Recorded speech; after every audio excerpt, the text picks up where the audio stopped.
بسم الله الرحمن الرحیم. السلام علیکم ملګرو. امید لرم چې تاسو ټول بخیر. مونږه د انګلیش پیر اف ورډز شروع کړی دي. د دې نه مخکې مونږه د دې پارت نمبر 4 پورې الریډي کړی دي. نننې لیسن زمونږ د پارت نمبر 5 او په دې کې به مونږ نور پیر اف ورډز کوو. د پیر اف ورډز ته هوموفون هم ویل کېږي. هوموفونز او پیر اف ورډز یو څیز دی. هوموفونز هم هغه الفاظو ته ویل کېږي د کوم چې یو شانتي پروننسیشن وي یا پای کې ډیر معمولی فرق وي خو د هغې سپیلنګ او یا د هغې معنی مکمل بدل وي، نو دې ته پیر اف ورډز هم ویل کېږي او هوموفونز ورته هم ویل کېږي. نو راځئ موږ خپل نننی لیسن شروع کوو. زموږ سره په نننی لیسن کې اولنی پیر اف ورډ دی افیکټ او افیکټ. دا دوه پیر اف ورډز دي. نو راځئ په نمبر باندې دا دواړه کوو. اول به موږ کوو افیکټ. اوس افیکټ تاسو ګورئ د دې سپیلنګ دی AFFECT.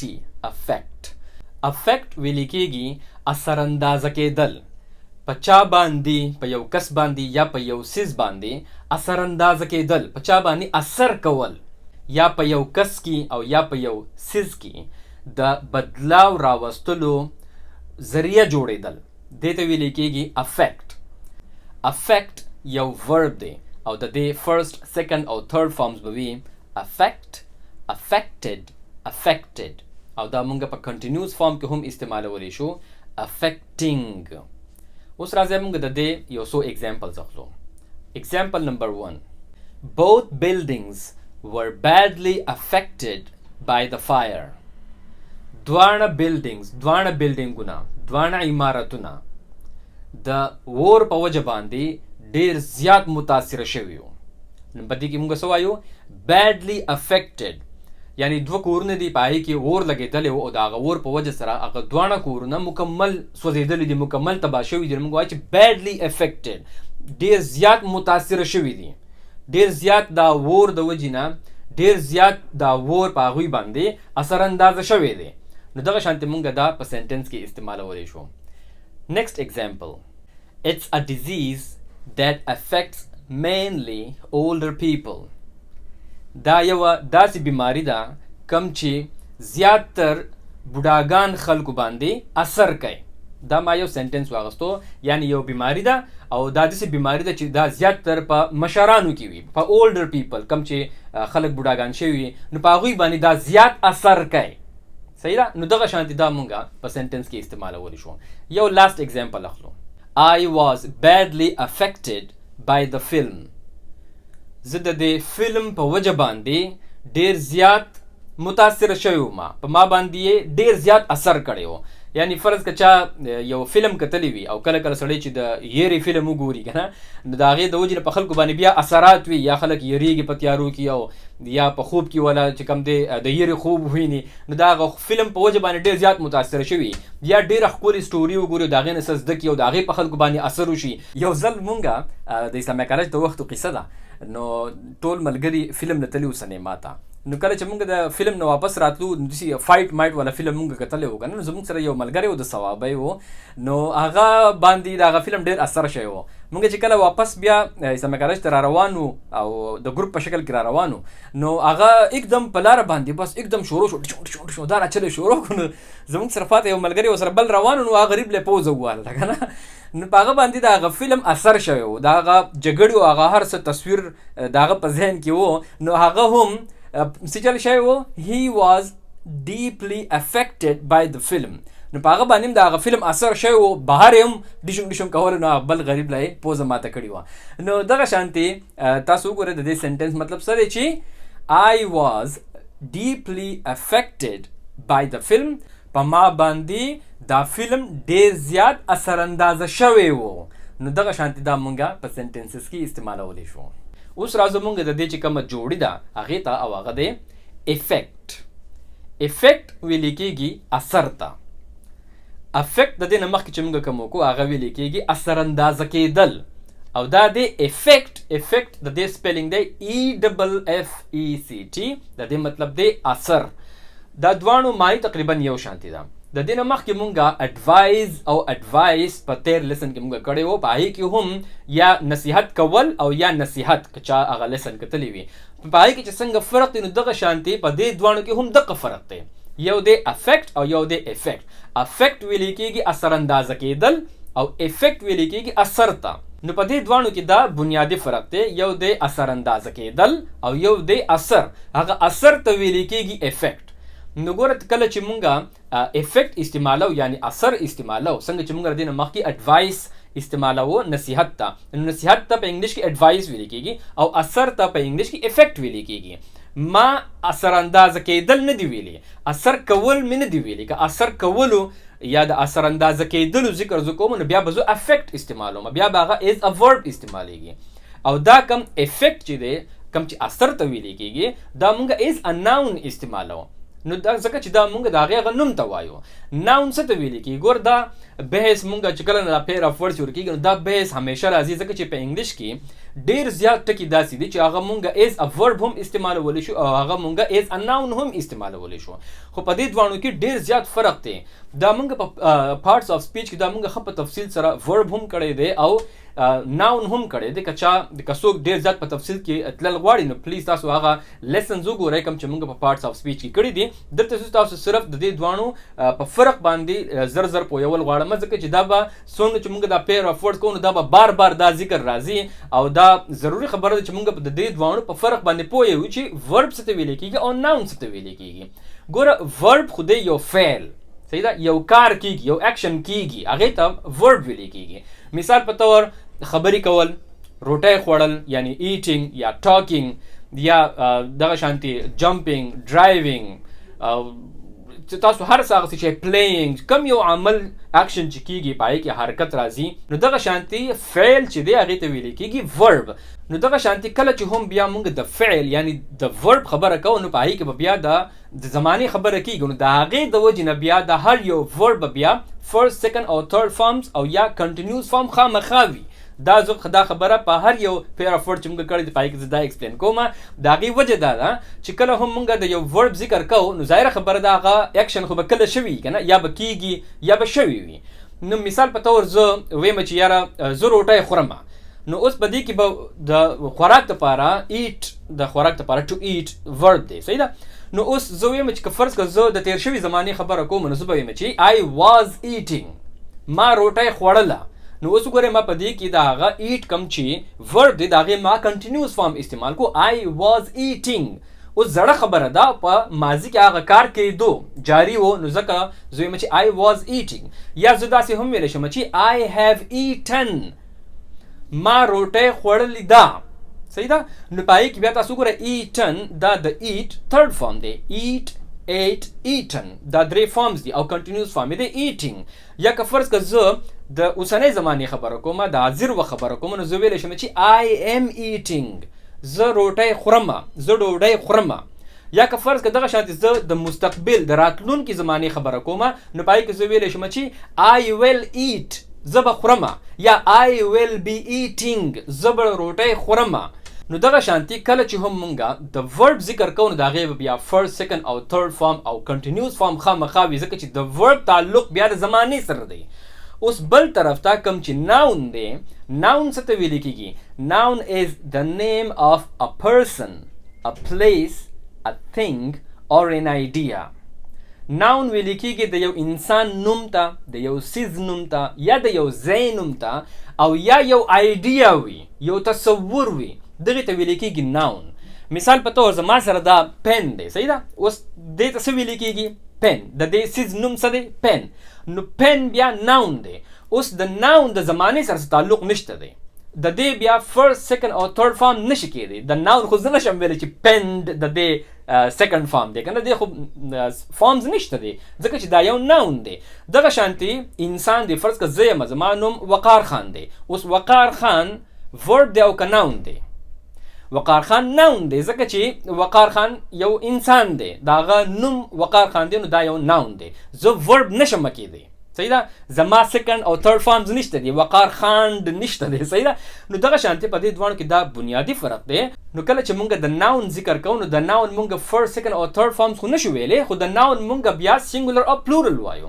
مثال په طور ا پن یو پن دی او یا دوه پنونه دي، یا ا چیر یو کرسی ده، او یا 5 chairs 15 کورسۍ دي نو کوم چې ورب وي د هغې مونږ فرست سیکنډ او تھرډ فارمز وایو یا کنټینیوس فارمز وایو هغې تعلق زمانې سره دی او ناون چې دی د هغې مونږ سینګولر او پلورل وایو یا مونږ د هغې میل او فیمیل ماسکولن او فیمینن چې د هغې کوم کیدی شي د ناون مونږ هغه ویلی شو صحیح ده نو په دې دواړو کې دا بنیادي فرق دی مثال په طور زمونږ په ملک کې فرض کا ډیموکراسي ده ډیموکراسي مطلب مونږ ته جمهوریت وایو اوس جمهوریت ډیموکراسي چې دی دا اوس ورب دی او که ناون دی په دې باندې سوچ وکړئ ډیموکراسي ناون دی ځکه چې ډیموکراسي څه ته ویل کېږي ډیموکراسي یو پروسس دی دا یو پوره کاروایی ده یعنی اول به یو حکومت به اعلان کوي الیکشن کمیشن به اعلان کوي چې یاره ووټینګ به کېږي بیا به بیلټ پیپر یې چاپ کېږي بیا به خلک پولینګ سټیشن ته ځي هلته کې به ووټ ورکوي بیا به د هغې رزلټ راځي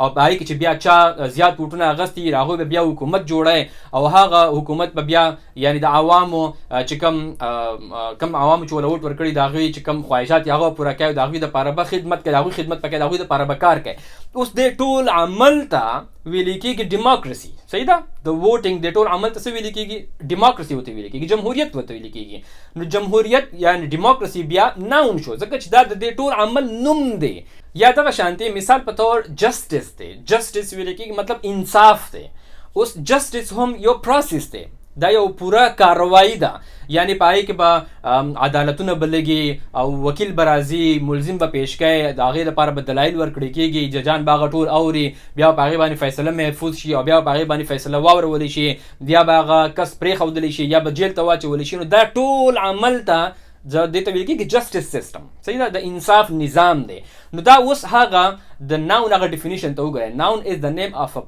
پرسن ا پلیس a thing or an idea ویل کېږي یو تصور ته نو دغه شانتي دا ډیموکراسي جمهوریت یا جسټس نظام دا ټول په آیډیاز کې راځي ځکه چې دا یو تصور خو چا پیش کړی دی که نه د هغې نه بیا جمهوریت جوړ شوی دی د جسټس د عدالتي دا نظام جوړ شوی دی دغه شانتي تاسو څومره هم تصورونه په دنیا کې موجود دي هغه ټول هر یو مثال په طور الیکشن دی اوس الیکشن هم دا د انګلیش یو ټکی دی الیکشن هم یو ناون دی ځکه چې الیکشن هم دا یو ټول عمل دی یو ټول پروسس دی که نه خلک به خپل ځان رجسټر کوي په یو دفتر کې په رجسټر کې به د هغې نوم راځي بیا به د هغه په نوم باندې ووټ راوځي هغه به بیا پولینګ سټیشن ته ځي هغه به ووټ ورکوي دې ټول عمل ته چې کوم دی الیکشن ویلې کېږي نو الیکشن هم بیا څه شی دی ناون دی نو هغه مونږ ایز ا ورډ نشو استعمالولی نو دغه شانتي ټول څیزونه چې په دنیا کې مونږ کم څیزونه په دنیا کې وینو یا که مونږ هغه نه وینو مونږ یې صرف محسوسو هر څیز په دنیا کې په ټول کائنات کې هر یو څیز ناون دی زه یما زه ناون یما دیوال ناون دی کور دی هاوس بلډینګ پلی ګراوند ټری stars trees sky earth you know the sun the moon هر یو څیز ایون ګیسونه چې کوم مثال په طور اکسیجن کاربن ډای اکساید ګیسز هر یو څیز واټر په دنیا کې چې څه څیز هم موجود وي نو هغه ټول څیزونه ناون دي ځکه چې د هر یو څیز یو نوم شته دی مونږ هر یو څیز له یو نوم ورکړی دی نو د هغې هغه ټول نومونه هر یو څیز ته په دنیا کې چې کوم موجود دی هغې ته ناون ویلی کېږي هغه ټول ناونز دي اوس هر یو څیز ورب نشي کېدی ورب ځان له یو څیز دی ورب ځان له یو فعل دی یو عمل داسې دی مطلب خوړل سکل لامبل جګړه کول نو دغه شانتي هغه بیل څیز دی نو دا دواړه په ناون او په ورب باندې پوهېدل په دې کې بنیادي دغه فرق دی په دې باندې پوهېدل ډېر زیات ضروري دی بخښنه غواړم ما په دې لیسن کې په دې باندې لږ وخت واخیستو خو ځکه چې ما دا محسوس کړل چې زه په هر لیسن کې د دې ناون او د ورب ذکر کوم او دا خو مونږ مخکې کړي دي خو ډېر کسان زمونږ پیج ته نوي راځي یا چا هغه زاړه لیسنز نه کتلي یا د چا نه هیر شوي وي نو د دې وجې نه ما له دې لږ شان ایکسپلینیشن وکړو بیا هم که د چا شوق کېږي او په ورب او په ناون باندې صحیح ځان پوهه کول غواړي نو په پارټس آف سپیچ کې دا مونږ ښه په تفصیل سره په ډېر شي پارټس کې دا مونږ کړي دي نو هلته کې تاسو تللی شئ او کتی شئ ښه اوس راځو واپس خپل لیسن لا او مونږ کوو افیکټ ویلې کېږي اثر ته او اوس په کم از کم تاسو پوه شوي چې افیکټ یو ناون دی او دا مونږ په سنټنسز کې داسې استعمالولی شو چې I tried taking tablets for the headache but they didn't have any effect ما کوشش وکړو I tried taking tablets for the headache د سر درد د خوړلو دپاره ما ګولۍ واغستلې ټیبلټس مې واغستلې دا کوشش مې وکړلو چې د سر دا درد ښه شي but they didn't have any effect خو د هغې هیڅ اثر نه و د دې ټول خبرې مطلب دا دی چې ما د سر د درد لپاره ګولۍ وخوړلې خو هغې په ما باندې اثر نه کوو، د هغې په ما باندې هیڅ اثر نه و. So they didn't have any effect. یا موږ د دې دویم اگزامپل اخیستی شو. The new driving rules will come into effect from November. د ډرایوینګ نوي اصول، د هغې نوی قانون، نوی رولز به د نومبر د میاشتې نه اثر کوي، یعنی د نومبر د میاشتې نه به هغه لاګو کیږي، د نومبر د میاشتې نه به په هغې قانون باندې عمل کیږي.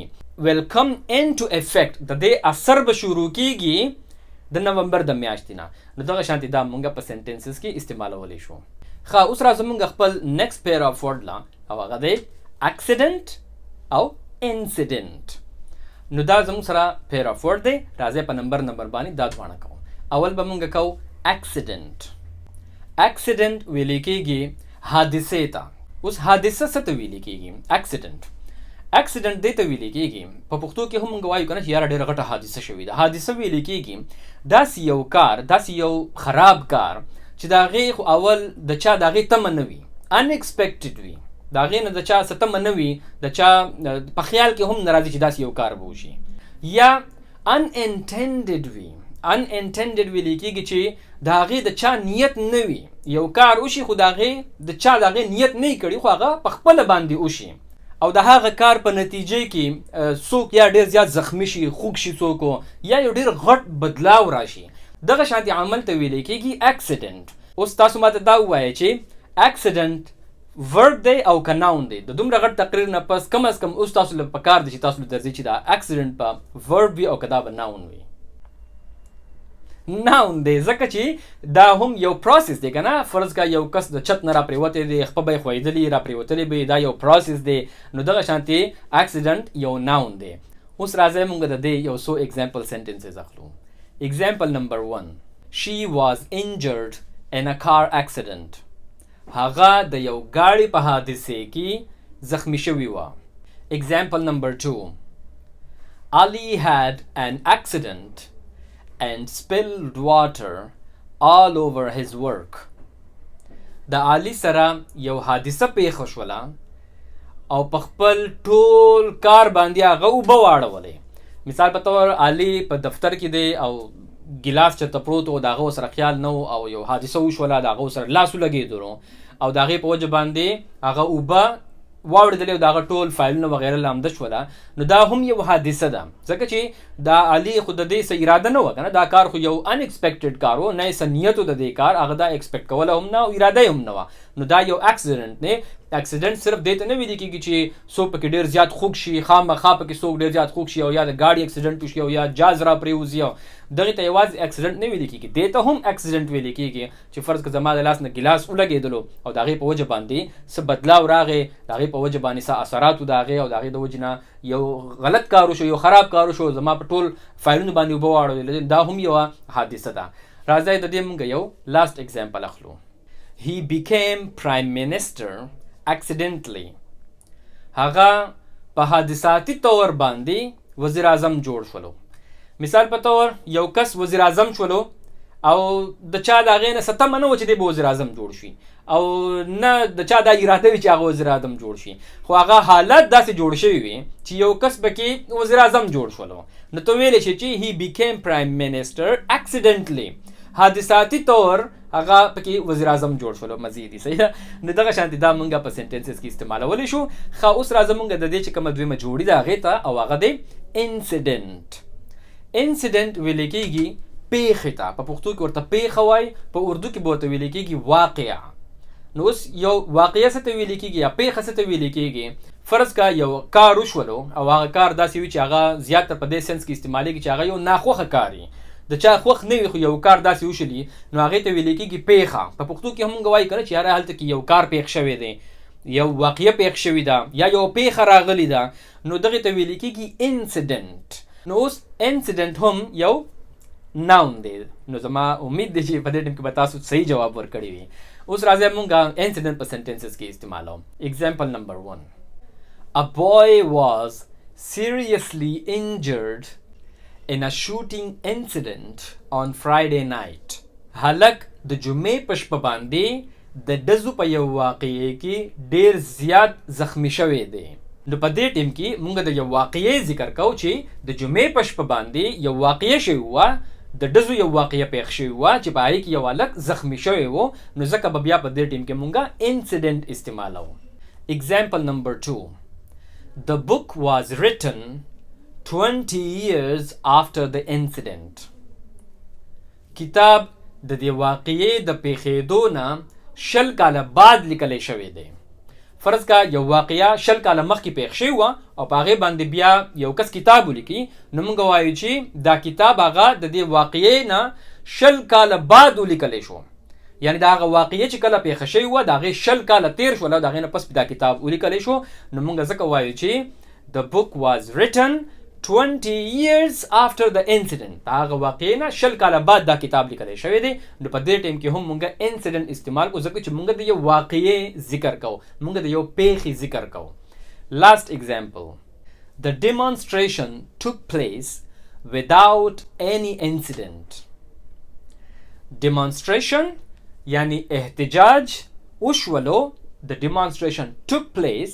احتجاج وشولو without any incident. د هیڅ قسم واقعې نه بغیر. یعنی یو احتجاج خلکو کولو او هغه ډیر په پرامن طریقې سره پیسفولي هغه ډیمانسټریشن په کامیابۍ سره وشولو. په هغې کې څه پیښه را نغلله، څه واقعه پکې پیښه نشوله، څه مسله پکې را نغلله. نو دغه شانتي دا مونږ په سنټنسز کې استعمالولی شو. زه امید لرم چې تاسو به د دې نه څه نه څه زده کړي وي. اوس تاسو خپله خوښه ده چې کم یو پیر اف ورډ تاسو په سنټنس کې استعمالول غواړئ نو هغه استعمال کړئ او په کمنټس کې ولیکئ. زما خو نن اراده و چې کم از کم 4 پیر اف ورډز مونږ نن وکړو، خو د هغه ورب او د ناون ایکسپلینیشن په وجه باندې په هغې کې لږ وخت ولګېدلو. نو د نن دپاره دا کافي ده. انشاءالله په نیکسټ لیسن کې به بیا میلاویږو. ټول د خپل ځان ډېر خیال ساتئ. د الله په امان.